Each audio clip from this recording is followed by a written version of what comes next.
They came with nothing but a name, a prayer, and a dream. Across oceans, deserts, borders, and centuries, they came to find something America promised the world: freedom.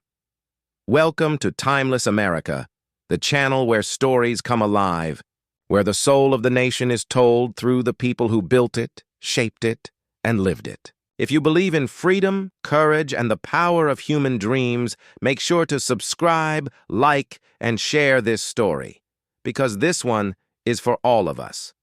Long before there were skyscrapers, highways, or the sound of freedom ringing from sea to shining sea, there were footsteps, millions of them. Worn soles pressing against dirt roads, ship decks, train platforms, and unpaved paths that stretched across unknown lands.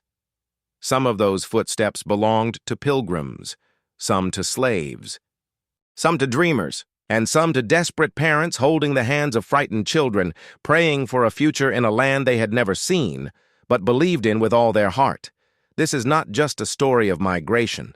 This is the story of the United States, of America, a nation built not by bloodlines, but by belief, not by the privileged, but by the persistent, a place where dreams didn't need permission to live. They came from everywhere, from Ireland, during the Great Famine, when potatoes failed and children starved, and mothers wrapped their last bits of bread in cloth, placing them in the hands of their sons and daughters as they boarded ships bound for a place they'd only heard of in prayers. America, from Italy, where fields were barren and work was scarce. Fathers kissed their wives goodbye at train stations in Naples and Palermo, never knowing if they'd return, but determined to send something back.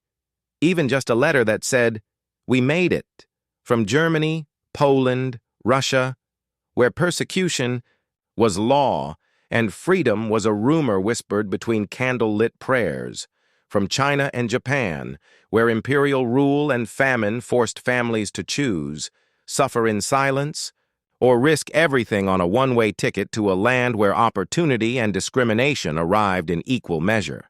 And from Africa, stolen, shackled and sold into a nightmare, generations of enslaved men and women who were brought not by choice, but by chains. Yet somehow, from the depths of inhuman cruelty, they planted seeds of faith, culture, music, and resistance that would become the beating heart of American soul.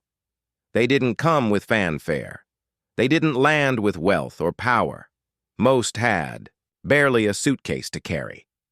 But they had something stronger than steel, more valuable than gold. They had hope.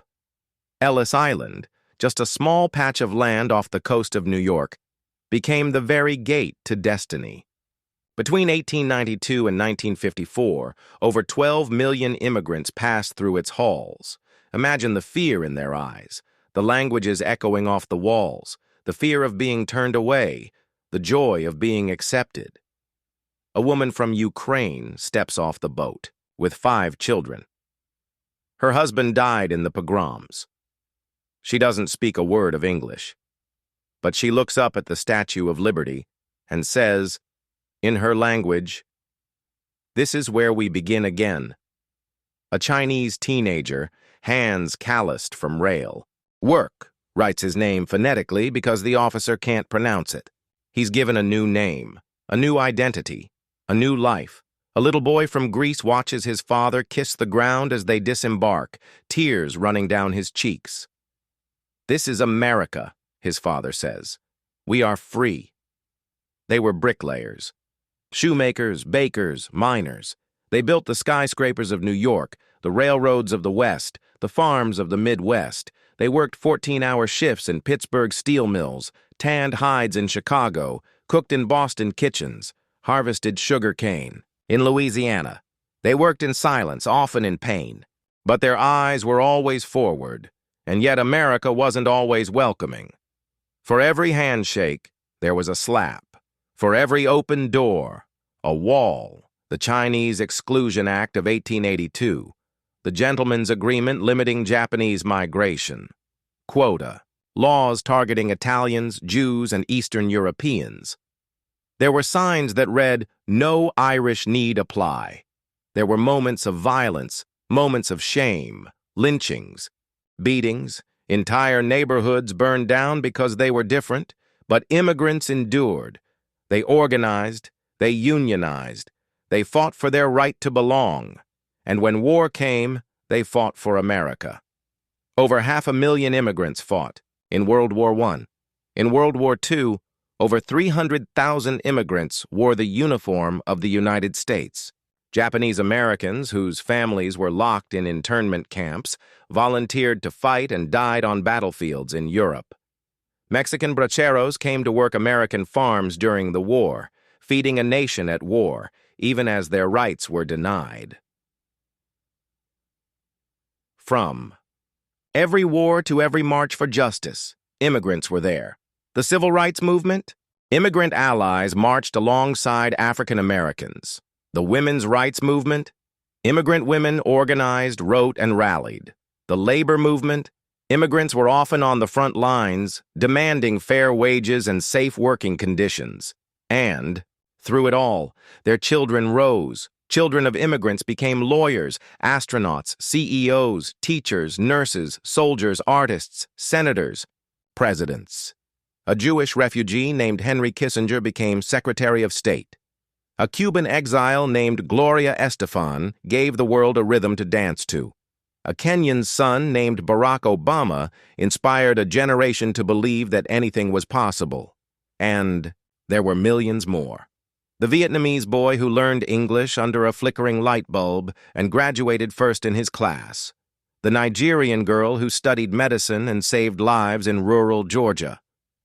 The Salvadoran mother who worked 2 jobs to put her son through college and watched him become a doctor. America is filled with these stories. They are not exceptions. They are the rule. Even today, more than 45 million people living in the U.S. were born somewhere else. That's nearly 14% of the population. Add the children of immigrants, and over 1 in 4 Americans are part of this great migration story. They run restaurants, drive trucks, write code, teach children, heal the sick, fight fires, start businesses, serve in Congress, build the future. But they also face new challenges. In a world increasingly divided by fear and suspicion, immigrants are again being questioned, again being doubted, again being told they don't belong. But history has a voice, and that voice says they do. Because what unites Americans has never been blood. It's belief. Belief in the idea that you can come from anywhere and become someone. Belief that liberty, dignity, and opportunity are not inherited. They are earned every day by the choices we make and the people we welcome. And it is immigrants who have reminded us of that, time and again, because it takes a special kind of courage to leave behind everything you've known, to pack your memories into a suitcase, to step into the unknown, to plant roots in a land that does not yet feel like home, but that you decide will be. America is not perfect, but it is open. And it is open because brave people keep walking toward its light, even when it flickers. This story of motion, migration, and meaning continues. A Syrian refugee walks through a desert to reach the U.S.-Mexico border. A Ukrainian mother kisses her son goodbye at a train station, praying he will be safe in New Jersey. A girl from India watches the Statue of Liberty through a plane window and whispers, "This is where I will become myself." They are not taking from America. They are adding to it. Every dish they cook, every song they sing, every business they open, every language they speak, every heart they heal, every truth they tell. They are writing new verses to America's song, and it is our job, all of us, to listen, to remember, to welcome. Because if we forget that we are a nation of immigrants, we forget who we are. We are the Irish who built the railroads, the Chinese who tunneled through mountains, the Italians who carved stone into monuments, the Haitians who served in the Revolution, the Ethiopians who serve in hospitals, the Mexicans who pick our food, the Vietnamese who run our schools, the Ukrainians, Afghans, Somalians, Guatemalans, who carry the same torch that lit the path. For millions before them, they are not foreign. They are family. This is America, the bold, the diverse, the ever-changing, the nation of immigrants. If this story moved you, if you saw your family, your neighbors, or your own journey in these words, then share it. Because stories like this deserve to be told, again and again. Like this video. Subscribe to Timeless America, comment where your ancestors came from. We want to honor every journey. We are not just remembering history, we are keeping it alive. We are Timeless America.